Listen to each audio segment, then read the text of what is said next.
Why, hello. This is Artie Astor from B Sharp and C. Um, yeah, I took a big long hiatus and I'm just now getting back into the swing of things, making videos again. I realized something. So the last video I did not make it 1080p. It was 720p. I also couldn't finish sentences and I couldn't think.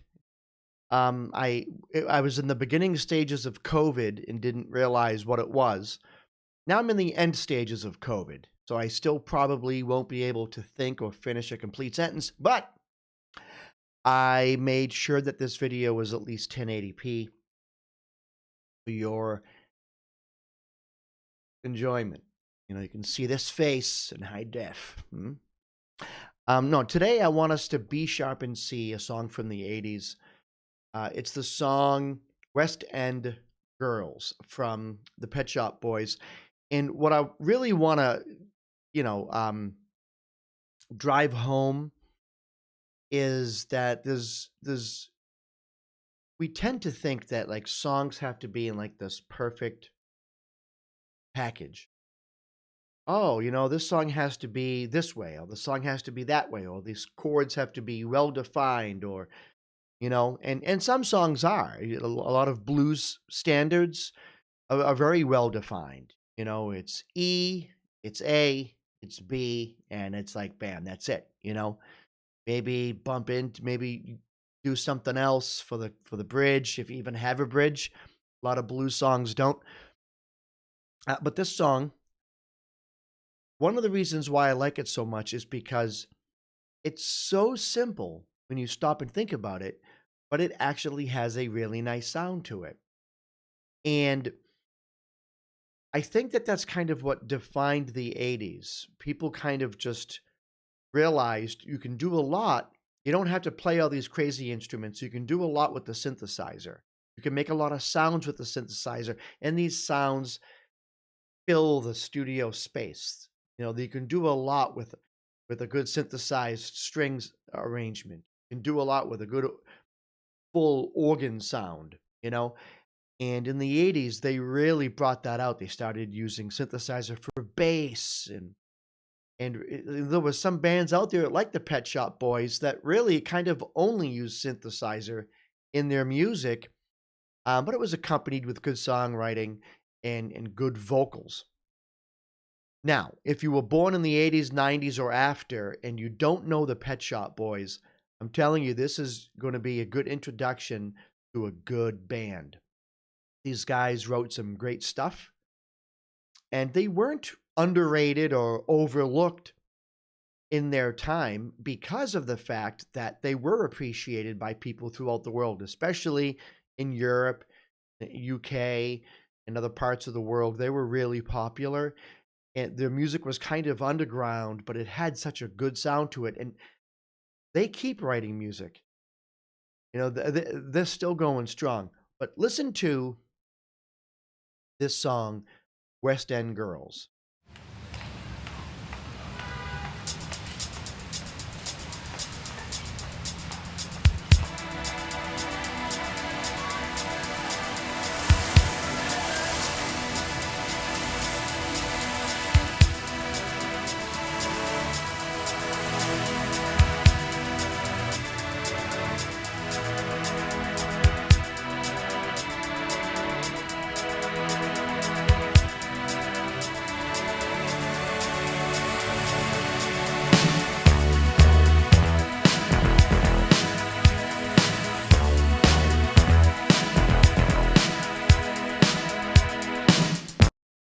All right, so before they start singing, so that introduction it's 42 seconds long.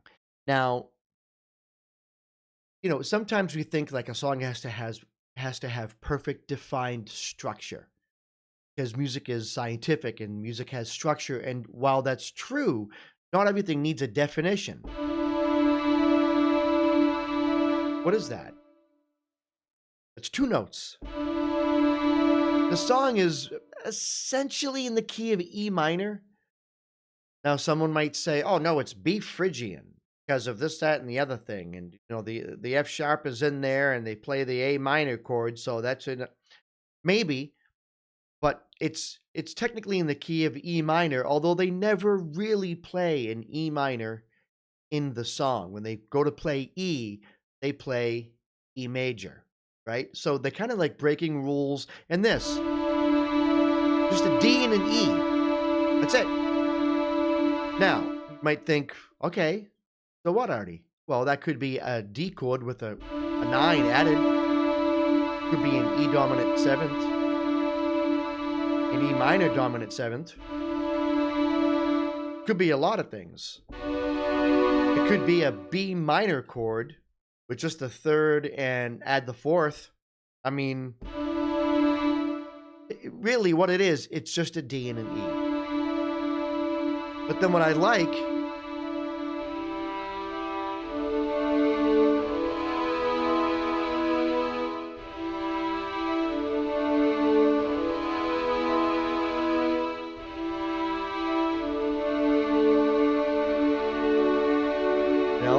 and then the boom, boom, boom, and I think it's no.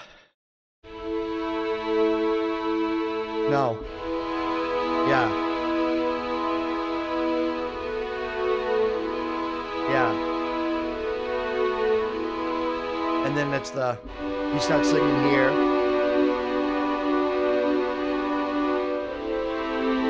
Right? So, and that's essentially it could be a B minor chord with a G as a bass. It could be a G major 7 chord going to the A minor 7 chord. But if it's a B minor 7 chord, or if it's a B minor chord, going to an A minor chord almost sounds Phrygian because you're playing that flat 2. You know?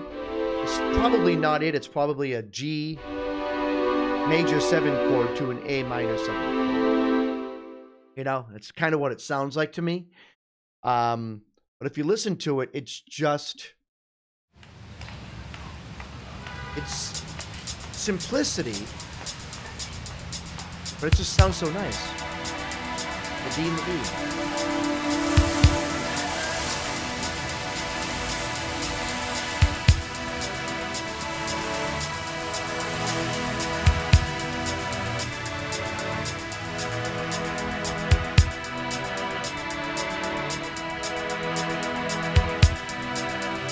Then the F sharp right here.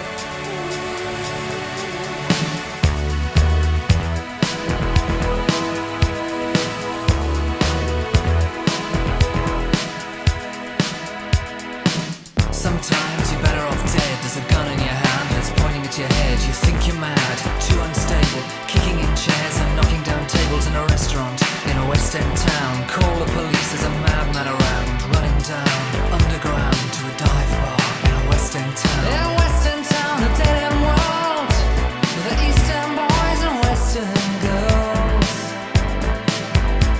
In a West End town, a dead end world, the East End boys and West End girls. So he starts off rapping essentially, you know, and then sings the chorus, and then West End girls.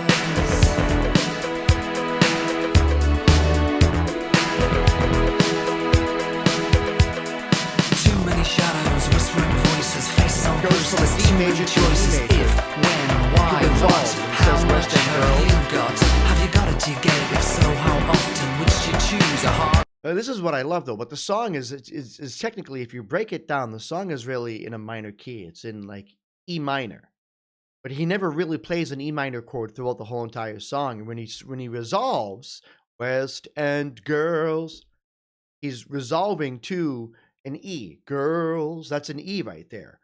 Interestingly, the E major is being played underneath it, not the E minor. But the rest of the song, it's chords out of the E minor key, right? So it's just, it's nice. It kind of like breaks rules. Now, he might have done this on purpose.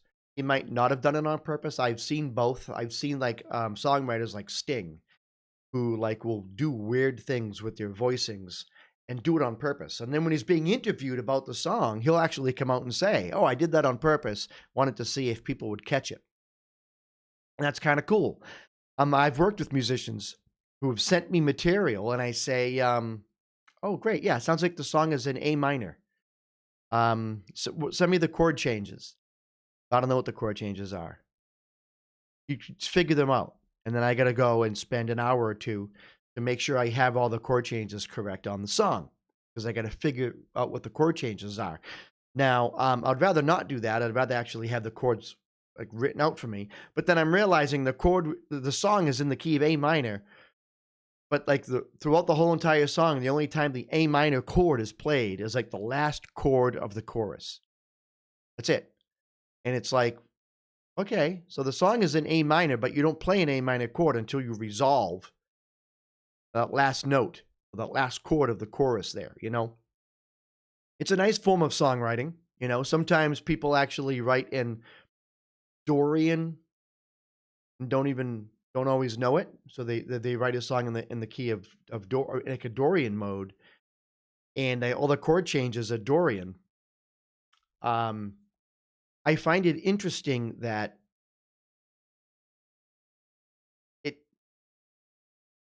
it's not clearly laid out as to what's he playing there. Is that a B minor chord, or is he playing a G major 7?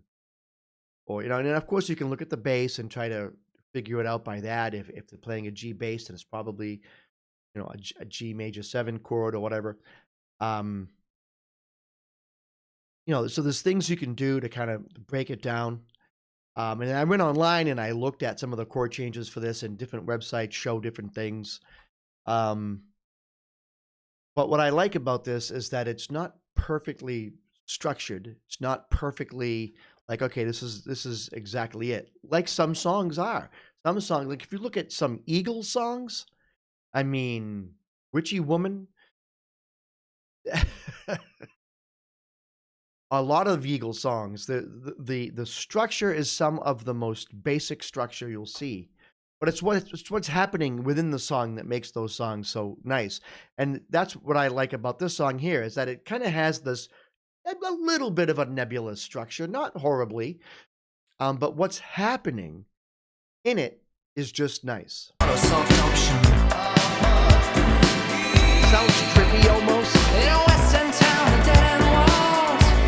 The eastern boys and western girls. In a western town, a dead end world. The eastern boys and western girls. West End girls. West End girls. You can tell that synthesizer. This trumpet, the synthesizer.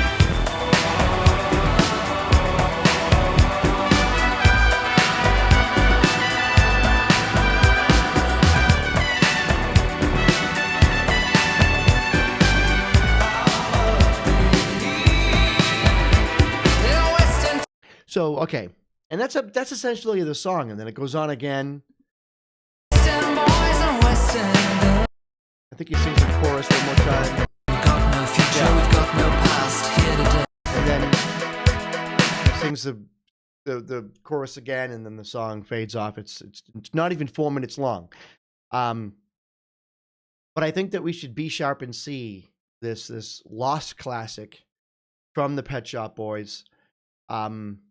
And it's something funny about that trumpet solo. It's a synthesizer. It's not a real trumpet. And of course, I'm of the thinking of hire a trumpet player. They need the work. All musicians do. Like, get in there and hire a trumpet player to play that solo, But he decided to do it on the synthesizer. And what's interesting is it took him like 5 to 6 hours. This is what I read from Wikipedia. It took him like 5 to 6 hours to get that trumpet solo correct, or to sound. My face lit up, and now I look normal after 12 minutes of video or 14 minutes of video. Sorry about that, but I'm not going to go back and record it. Or re-record it. I already did this episode. I already recorded an episode and had my settings on OBS all screwed up, and then realized I wasted an hour. And then I had to go back, and this is the second time doing it. So What are you gonna do? You know? But yeah. So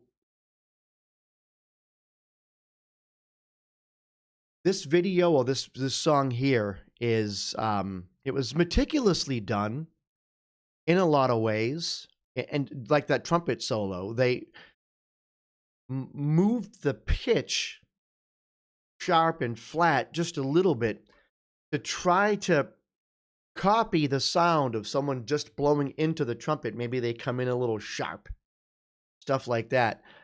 So they did like 5 to 6 hours of work and engineering on that trumpet solo, or that synthesized trumpet solo, to make it sound like an actual trumpet. I think they did a pretty good job. But it would be better if it were a real trumpet. That's the way I look at it. But still, the song is absolutely an 80s classic. It was like #1 in the US charts, #1 in UK, #1, I think, in Finland and in other countries throughout the world. And I always say, 80s music comes across the thing I like about 80s music is that it tricks you. It's like a rattlesnake, you know, just when you think you're safe, it strikes at you. Um, I don't know if that's how rattlesnakes work. I don't know what does that. Okay, you know what it is like? It's like that fish in the sea with the light that hangs down, and you look at it and you're like, "Arr!" And then the fish eats you, right?